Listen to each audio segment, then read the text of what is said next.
Hello friends, ఈరోజు మనము resistance versus impedance గురించి తెలుసుకుందాం. ఇప్పుడు రెసిస్టెన్స్ అంటే ఏంటి? ఇమాజిన్ మీరు ఒక స్ట్రైట్ రోడ్లో బైక్లో వెళ్తున్నారు కదా, మధ్యలో ఒక స్పీడ్ బ్రేకర్ వచ్చింది. అవి ఏం చేస్తుంది? ఆ స్పీడ్ బ్రేకర్ వల్ల మనం బ్రేక్ వేస్తాం. బ్రేక్ వేయడం వల్ల ఏమవుతుంది? స్పీడ్ అనేది తగ్గుతుంది.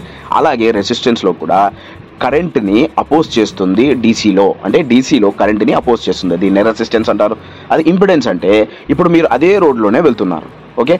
కానీ ఈసారి speed breakers plus traffic signals plus road turns వస్తాయి, ఇవన్నీ కలుస్తాయి కదా. అంటే స్పీడ్ తగ్గడమే కాదు, దారి కూడా చేంజ్ అవుతుంది. అంటే ఇంపిడెన్స్లో ఏసీలో కరెంట్ని అపోజ్ చేస్తుంది విత్ రియాక్టెన్స్ ప్లస్ రెసిస్టెన్స్తో కలిపి. ఇంకా సింపుల్గా చెప్పాలంటే రెసిస్టెన్స్ అంటే ఏంటి? ఒక స్పీడ్ బ్రేకర్ ఉన్నట్లు అర్థము. అదే ఇంపిడెన్స్ అంటే speed breaker plus signals plus turns ఉన్నాయని అర్థం అనమాట. ఓకే ఫ్రెండ్స్, ఈ వీడియో మీకు నచ్చినట్టయితే షేర్ చేయండి, లైక్ చేయండి, కామెంట్ చేయండి. ఇలాంటి వీడియోస్ ఇంకా మీకు కావాలి అంటే మాత్రం సబ్స్క్రైబ్ చేసుకోవడం మాత్రం మర్చిపోదండి. Thank you.